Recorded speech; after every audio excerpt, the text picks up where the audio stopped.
नमस्कार प्यारे बच्चों, कैसे हैं आप सबके सब। आई होप बहुत बढ़िया हैं, फर्स्ट क्लास हैं सबके सब।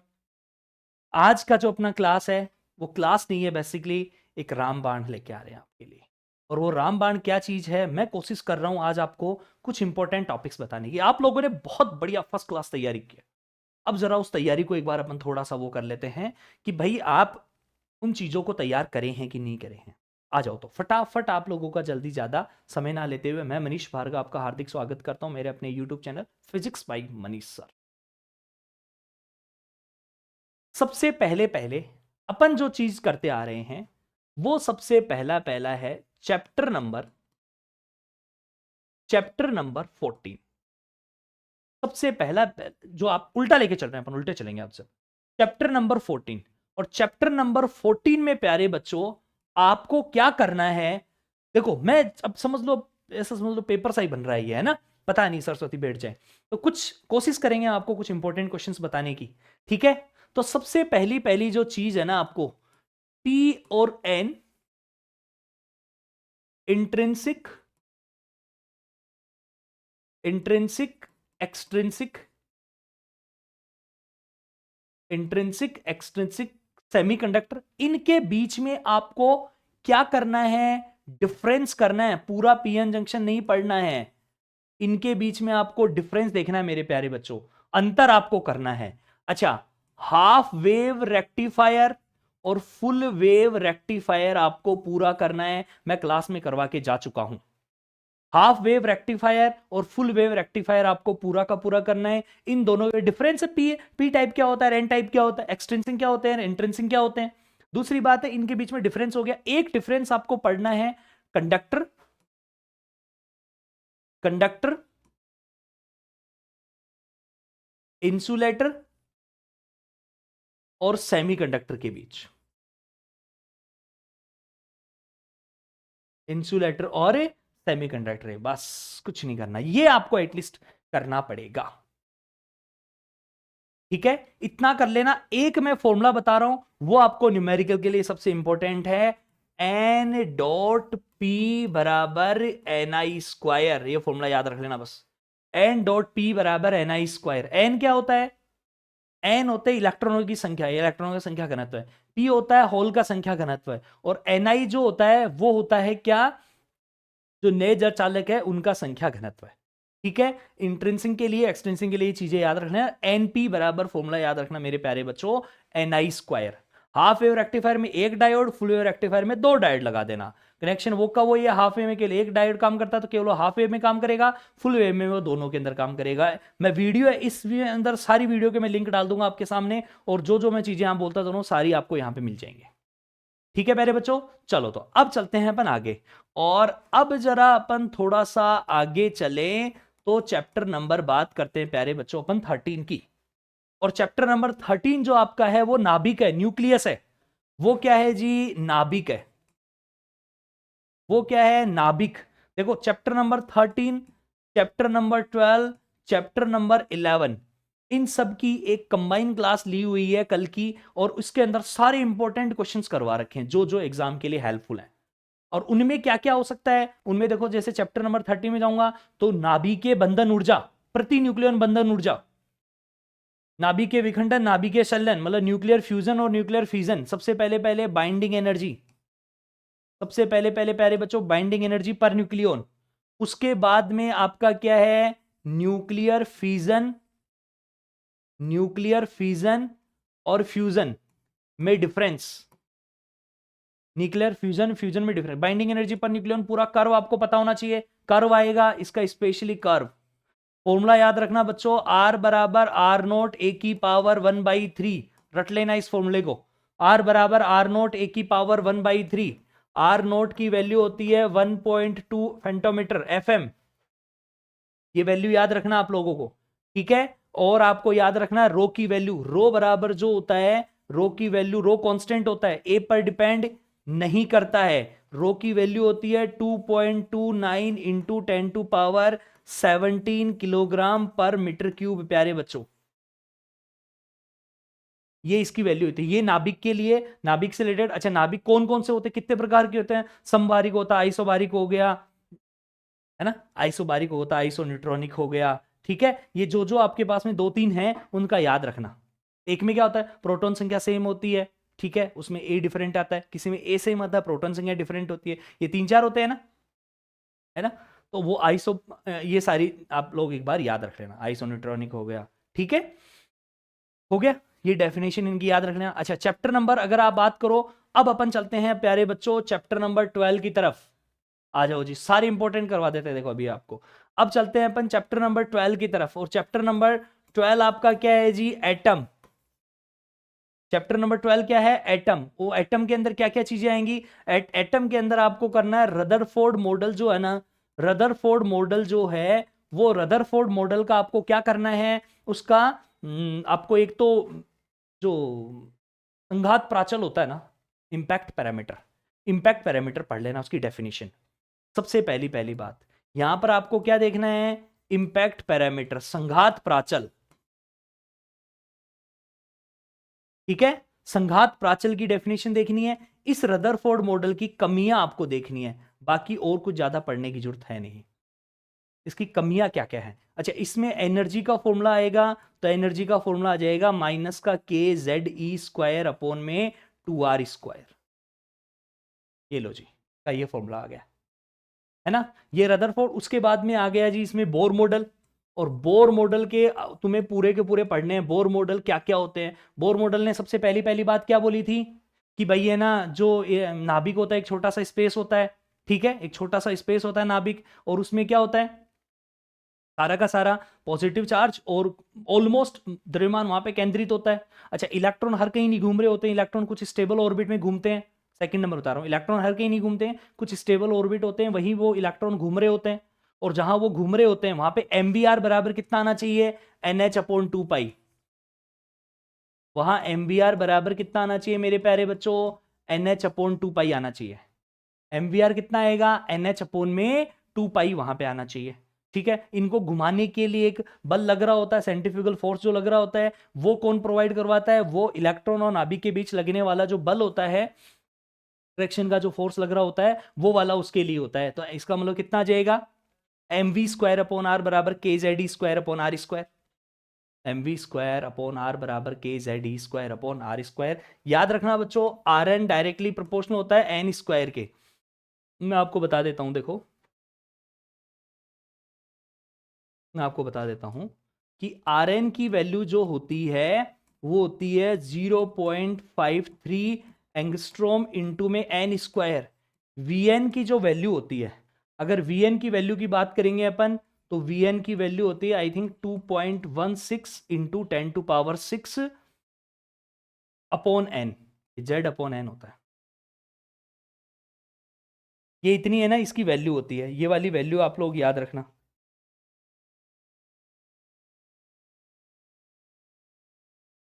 ठीक है। एक एनर्जी की वैल्यू होती है ना, एनर्जी ई एन बराबर कितना, माइनस का 13.6 बटे में एन स्क्वायर इलेक्ट्रॉन वोल्ट, ठीक है प्यारे बच्चों, ये देख लेना। अब आते हैं अपन चैप्टर नंबर 11 पे, और चैप्टर नंबर 11 क्या है जी, आ जाओ इधर,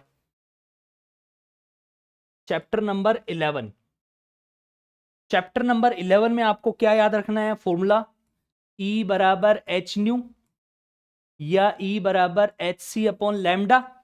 अगर लैम्डा आपको दिया हुआ है और फिर एनर्जी पूछ रहा है, तो लगाना 12,400 इलेक्ट्रॉन वोल्ट इंटू एंगस्ट्रोम बटे में लैम्डा, ये वाला फॉर्मूला लगा देना, खत्म बात। क्या एच है क्या सी है सब छोड़ो, तुम तो सीधा सही लगा देना, ठीक है। एक इलेक्ट्रॉन वोल्ट में 1.6 इंटू 10⁻⁻⁻ का 19 जूल होता है, याद रखना अगर जूल में पूछ रहा है तो आपसे, ठीक है। ये आ गया आपका ई।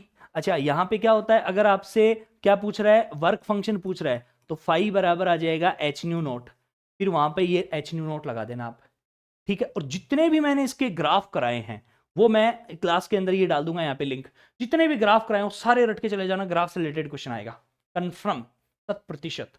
और एक कि फोटो इलेक्ट्रिक इफेक्ट को क्यों नहीं समझा सकता था, तो वो 2-3 लाइन में वो पूछ सकता है, ठीक है। फोटो इलेक्ट्रिक इफेक्ट को क्लासिकल जो थ्योरी है वो क्यों नहीं समझा सकती है, वो फेल हो गई थी, तो वो जो फेलर है ना, वो आप लोगों को पढ़ना है, ठीक है। आइंस्टीन की इक्वेशंस काइनेटिक एनर्जी जो होती है मैक्सिमम, बराबर एच न्यू माइनस में एच न्यू नॉट या बराबर ईवी नॉट। ये हो गया प्यारे बच्चों आपका चैप्टर नंबर 11 का। चलो अब चलते हैं अपन नेक्स्ट की तरफ, और वो क्या है जी, चैप्टर नंबर 10। हाँ जी, चैप्टर नंबर 10। अब चैप्टर नंबर 10 में बात करें अपन ऑप्टिक्स की। चैप्टर नंबर 10 है आपका वेव ऑप्टिक्स। वेव ऑप्टिक्स में प्यारे बच्चों हाइगन थ्योरी कर लेना। ये रट जाओ, जिनको कुछ नहीं किया अभी तक या कुछ थोड़ा बहुत कर लिया है, ये वाले टॉपिक कर लेना। हाइगन थ्योरी आएगा जी, यंग का डबल स्लिट एक्सपेरिमेंट जो है, young double slit experiment, double slit, young का जो डबल स्लिट एक्सपेरिमेंट है वो आएगा यहाँ पे, कंफर्म है। एक ये जो वाला फॉर्मूला है बीटा बराबर लैम्डा डी बटे में डी, ये वाला फॉर्मूला याद रख लेना। और थोड़ा बहुत आपको डिफ्रैक्शन देखना है, डिफ्रैक्शन आपको देखना है, विवर्तन, विवर्तन के पूरे चांसेस हैं, ठीक है। विवर्तन आपको जो है वो पूरा का पूरा करना है यहां से, ठीक है। अब अपन चलते हैं चैप्टर नंबर 9 की तरफ। प्यारे बच्चों चैप्टर नंबर 9 वो है जहां से क्वेश्चन आ रहा है बड़ा क्वेश्चन। और चैप्टर नंबर 9 में जो बड़ा क्वेश्चन आ रहा है वो कहां से आ रहा है वो मैं आपको बता देता हूं। चैप्टर नंबर 9 की कहानी सुनो जी तुम।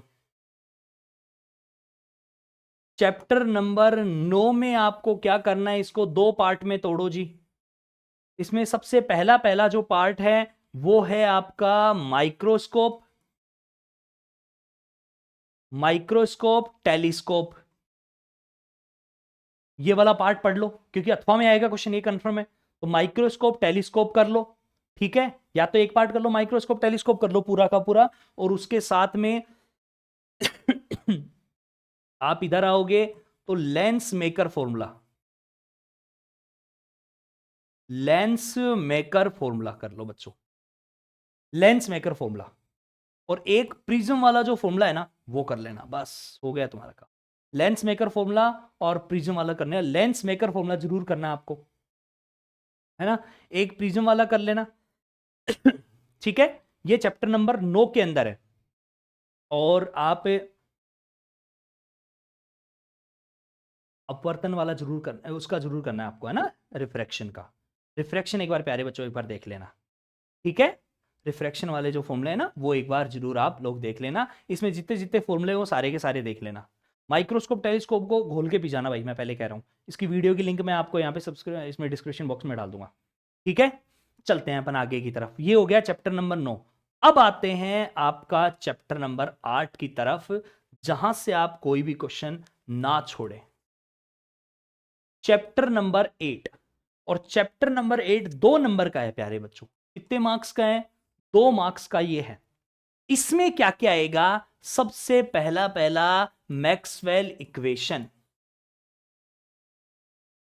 मैक्सवेल इक्वेशन देख लेना, ठीक है। और मैक्सवेल इक्वेशन के बाद में प्यारे बच्चों क्या करना, क्या है आपको, नंबर सेकंड जो चीज है ना, वो नंबर सेकंड चीज है जो इनका ऑर्डर है ना। अब देखो ऑर्डर में यहां पे कितना आ जाएगा, ये ऑर्डर वाला याद रख लेना कि भाई सबसे पहले आ जाता है रेडियो, रेडियो आ जाती है, माइक्रोवेव आ जाती है। इस तरह से जो इनका ऑर्डर है ना वो ऑर्डर याद रख लेना, इनका फ्रीक्वेंसी का, इनका ऑर्डर याद रख लेना आपको फ्रीक्वेंसी का, किसका क्या क्या यूज है। एक पूरा का पूरा ग्राफ बना हुआ है, वो ग्राफ एक बार देख लेना तुम लोग, है ना। इसका कहां कहां यूजर कौन किससे कंस्ट्रक्ट हुआ है, बस इतना सा काम कर लेना। ये एक एक पूरा का पूरा ग्राफ बना हुआ है, टेबल बनी है, वो टेबल देख लेना बस, और कुछ नहीं करने की जरूरत आपको।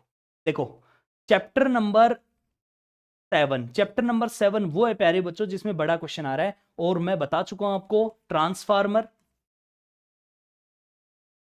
या एसी जनरेटर, एक कर लेना दोनों में से कोई सा भी। ट्रांसफार्मर एसी जनरेटर दोनों कर लेना।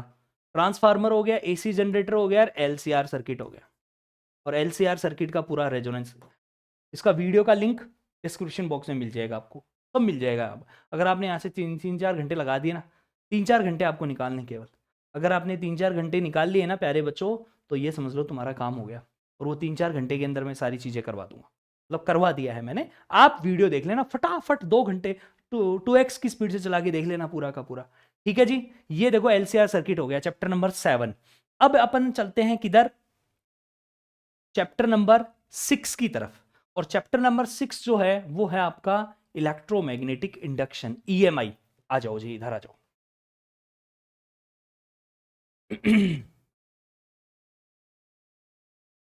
चैप्टर नंबर 6, और वो है बच्चों ईएमआई। इसमें आपको फेराडे को लो करने हैं, फेराडे लो, फेराडे लो या फेराडे एक्सपेरिमेंट। लो छोड़ो, फेराडे के एक्सपेरिमेंट देख लेना, एक्सपेरिमेंट वैसे आएगा नहीं। फेराडे के लो एक्सपेरिमेंट, लेंस लो किसके ऊपर बेस्ट होता है वो देख लेना एक बार क्वेश्चन, लेंस लो के बारे में। लेंस डायरेक्शन बताता है बेसिकली।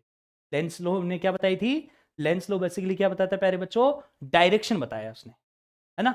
लेंस लो देख लेना। एक आपका फिर इधर आ जाओ, सेल्फ इंडक्शन और म्यूचुअल इंडक्शन। सेल्फ और म्यूचुअल इंडक्टेंस आपको देखना है सोलेनोइड के कारण। सोलेनोइड के कारण सेल्फ इंडक्शन और म्यूचुअल इंडक्शन बच्चों आपको देख लेना, इसको पूरे को आप। सेल्फ इंडक्शन और म्यूचुअल इंडक्शन आपका आएगा। हाँ जी, तो सेल्फ इंडक्टेंस म्यूचुअल इंडक्टेंस आपको करना है प्यारे बच्चों, सोलेनोइड के कारण आपको करना है। समझ गए आप मेरी बात को। ईएमएफ यहां से एक आपको सबसे मोस्ट जो टॉपिक है प्यारे बच्चों, motive EMF.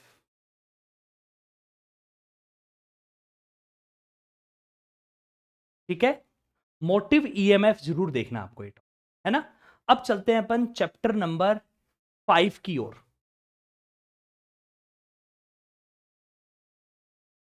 Chapter number 5, chapter number 5 में जो तुम्हारे सामने आएगा प्यारे बच्चों, वो आ रहा है चैप्टर नंबर 5 में आपका। क्या करो आप, मैं बताऊं आपको, प्रॉपर्टी कर लो। डाई मैग्नेट, पैरामैग्नेट, फेरोमैग्नेट, ये प्रॉपर्टी देख लेना।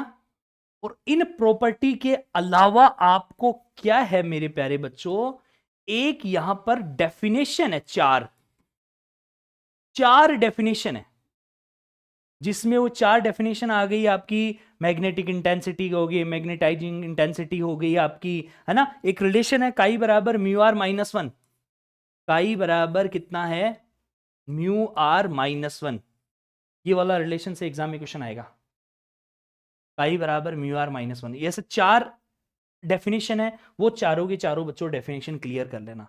चैप्टर नंबर 4 में जब आप आओगे, और चैप्टर नंबर 4 में मैं बताऊं आपको कहां से आ रहा है क्वेश्चन, चैप्टर नंबर 4 में, चैप्टर नंबर 4 में प्यारे बच्चों आ रहा है आपका क्वेश्चन नंबर 15, 1.5 नंबर का सवाल जो आएगा वो कहां से आ रहा है, चैप्टर नंबर 4 में आ रहा है ना। वो कहां से आ रहा है, चैप्टर नंबर 4 से। तो देखो, अब आप चैप्टर नंबर 4 में क्या करोगे, सबसे पहले पहले मेरी पूरी बात सुनना, बायो शार्ट वाला करना, बायो शावर्ट। और मेरे प्यारे बच्चों सबसे मोस्ट इंपॉर्टेंट, और वो है ये करके चले जाना, मैं कह रहा हूं यही आएगा, गैल्वेनोमीटर कंस्ट्रक्शन। गैल्वेनोमीटर का कंस्ट्रक्शन और working, galvanometer construction working, G2A G2B, ये पूरा जो गैल्वेनोमीटर का एक पार्ट मैंने करवा रखा है वो पूरा का पूरा कर लेना बेटा बच्चों। और बायो शावर्ट का लो कर लेना, बायो शावर्ट का लो कर लेना। बायो शावर्ट के अंदर सारी चीजें लिखवा रखी है, सर्कुलर लूप के कारण कर लेना एक। ठीक है, ये चैप्टर नंबर 4 में कर लोगे तो आपका कहीं से क्वेश्चन कुछ नहीं बिगड़ेगा, मस्त रहो आप तो। और अब आपका बच गया प्यारे बच्चों क्या, और वो बच गया जी चैप्टर नंबर 3 और चैप्टर नंबर 2 और चैप्टर नंबर 1। चैप्टर नंबर 3, 2 और 1। चैप्टर नंबर 3 में अगर मैं तुमसे बात करूं तो आपको क्या करना है, व्हीटस्टोन ब्रिज, व्हिटस्टोन ब्रिज कर लेना प्यारे बच्चों, ये मैंने करवा रखा है, क्लास का लिंक डाल दूंगा मैं। जो रेक्टिफायर वाली क्लास है ना उसमें व्हिटस्टोन ब्रिज है लास्ट में, है ना। व्हिटस्टोन ब्रिज हो गया, और व्हिटस्टोन ब्रिज के अलावा क्या है, एक तो व्हिटस्टोन ब्रिज हो गया, और व्हिटस्टोन ब्रिज के अलावा किरचॉफ के लॉ हो गए, किरचॉफ लॉ हो गए, इनसे जो छोटे क्वेश्चन है ना वो बनेंगे, ठीक है। व्हिटस्टोन ब्रिज हो गया आपका, किरचॉफ का लॉ हो गया, ये वाले जो क्वेश्चन है ना ये आप लोगों को करने हैं। और चैप्टर नंबर 3 में जो आएगा बड़ा क्वेश्चन आ रहा है बच्चों, जो चैप्टर नंबर 3 है उसमें 3 मार्क्स का क्वेश्चन आएगा। कितने मार्क्स का आएगा चैप्टर नंबर 3 में और चैप्टर नंबर 4 में? चैप्टर नंबर 3 और 4 में 3 मार्क्स का क्वेश्चन आ रहा है। तो आपको व्हिटस्टोन ब्रिज करना है, आपको किरचॉफ लॉ करना है, और एक आपको मैं सबसे इंपॉर्टेंट बताऊं रिलेशन करना है आपको। और वो रिलेशन किस किस के बीच में, आपका वीडी हो गया, आपका म्यू हो गया, आपका करंट हो गया, इनके बीच में मैंने एक करवा रखा आपको, वो आप लोग कर लेना। ये रिलेशन जरूर पूछा जाएगा आपसे। और व्हिटस्टोन ब्रिज हो गया, आपका किरचॉफ का लॉ हो गया। समझ गए आप मेरी बात को? ये आपको बच्चों जरूर करना है। ये पूरा का पूरा आर्टिकल आप यहां से कर लेना, व्हिटस्टोन ब्रिज, किरचॉफ लॉ और इनके बीच में ये रिलेशन अगर आप कर लेंगे तो आपका काम हो गया, है ना। चैप्टर नंबर 2 में कॉम्बिनेशन करना है आपको, combination of capacitor, potential energy, potential energy 3 के लिए कर लेना, एब्सेंस में और प्रेजेंस में दोनों में, है ना। पोटेंशियल एनर्जी हो गया, कॉम्बिनेशन ऑफ कैपेसिटर हो गया, पोटेंशियल एनर्जी हो गया, और उसके अलावा जो कैपेसिटेंस है, कैपेसिटेंस है C बराबर एफ साइलन नॉट ए अपॉन में डी। अगर ये वाला वैल्यू पता है ना, C बराबर एफ साइलन नॉट ए अपॉन में डी, ये मैंने आर्टिकल करवाया, इसका मैं लिंक डाल दूंगा पूरा का पूरा चैप्टर नंबर 2 का। 1 घंटे में पूरा चैप्टर नंबर 2 करवाया मैंने पूरा का पूरा एज इट इज। 1 घंटे की क्लास के अंदर पूरा चैप्टर नंबर 2 है प्यारे बच्चों, केवल 1 घंटे क्लास में। वो भी यहाँ पे आपको लिंक डाल दिया जाएगा। और चैप्टर नंबर 1 के अंदर बच्चों क्या करना है, इलेक्ट्रिक चार्ज की प्रॉपर्टी, इलेक्ट्रिक चार्ज प्रॉपर्टी पहली बात तो, और इलेक्ट्रिक चार्ज प्रॉपर्टी के बाद में डाइपोल करना है आपको, गॉस लॉ वाला करना है आपको। गॉस लॉ वाला कौन सा करना है, जो स्फेयर वाला था ना, स्फेरिकल चार्ज वाला जो था वो कर लेना गॉस लॉ। और इलेक्ट्रिक प्रॉपर्टीज करनी है आपको, properties of electric field lines, properties of electric field lines करना है, इलेक्ट्रिक चार्ज करना, इनकी प्रॉपर्टी। डाइपोल वाला देख लेना एक बार आप, ठीक है। इसमें वो इतना बड़ा तो क्वेश्चन नहीं आएगा, डाइपोल का देख लेना एक बार आप। और गॉस लॉ आपको देखना है, properties of electric field lines देखनी है। एक न्यूमेरिकल आता है कि भाई है ना, ऐसा कोई बंद सरफेस है, बंद पृष्ठ है, और यहाँ पे चार्ज है 4 कूलम, यहाँ पे चार्ज है 2 कूलम, यहाँ पे चार्ज है 3 कूलम। बताओ इससे फ्लक्स कितना पास आउट होएगा? तो फ्लक्स आपको अंदर वाला देखना है केवल, 6 से मतलब है, इस 3 से कोई भी आपको मतलब नहीं है। यही हो गया प्यारे बच्चों, मैंने फटाफट आप लोगों को करवाया है। उम्मीद करता हूं सरस्वती बैठी रहे, और बैठी हैं अभी सरस्वती माता, ठीक है। ये क्वेश्चंस अगर आप कर लेते हैं, मैं कह रहा हूं आप 80 to 90% पेपर करके जाएंगे, ठीक है। तो तब तक के लिए नमस्कार सभी को। कल अपन क्लास लेके आएंगे जिसमें अपन पूरा पेपर सॉल्व करेंगे, पूरा का पूरा पेपर अपन सॉल्व करेंगे कल की क्लास के अंदर इसको, ठीक है। तब तक के लिए आप सभी को नमस्कार, सभी को बेस्ट विशेष मेरी तरफ से कि आप पेपर बहुत अच्छा करें, शालीनता के साथ पेपर करना। एक मैं आपको प्यारे बच्चों बहुत प्यारी एडवाइस देना चाहता हूं, क्वेश्चंस एक भी नहीं छोड़ के आना है। नंबर 1, सबसे पहली बात, कोई भी क्वेश्चन नहीं छोड़ना है, मतलब सारे के सारे क्वेश्चंस आपको करने हैं, क्वेश्चंस अटेम्प्ट करना, ऑल क्वेश्चंस, जितने क्वेश्चन है सबको आपको अटेम्प्ट करना है, पहली बात। दूसरी बात, जो आपकी प्रेजेंटेशन है ना वो बहुत बढ़िया होनी चाहिए। प्रेजेंटेशन जो भी आप लिख रहे हैं ना, ऐसे नहीं घिसपिट घिसपिट हो गया, जो अगर गलत भी हो गया तो ऐसे एक लाइन बस ऐसे कर दो, ऐसे नहीं कि उसको ऐसे लग गए ऐसे ऐसे काटने में, ऐसा नहीं करना है। एक कुछ गलत हो गया उसको ऐसे टिक कर दो, बस खत्म बात। समझ गया मेरी बात को? दूसरी बात क्या है कि भाई है ना, जो आपको आते हैं ना उनको पहले करो, पहले उनको अटेम्प्ट करो, पहले अटेम्प्ट उनको करो जो आपको आते हैं। ठीक है, तो आप इस तरह से पूरे क्वेश्चंस करो और मुझे उम्मीद है आप लोग जरूर बढ़िया नंबर लेके आएंगे। ठीक है, सभी को अगेन बेस्ट विशेस। वीडियो अच्छा लगा, चैनल पे बने ही रहिए, लाइक कीजिए, शेयर कीजिए, सब्सक्राइब कीजिए। आगे आने वाले वीडियोस के अंदर इसी चैनल में आपको नीट और जेई से रिलेटेड क्वेश्चंस के बारे में पूरी सीरीज चलेगी। पूरा 37 ईयर्स के क्वेश्चंस मैं यहाँ पे सॉल्व कराऊंगा नीट के। नीट का चूंकि पेपर आने वाला है, तो अपने उन साथियों को भी इसको जरूर शेयर करें। Thank you so much.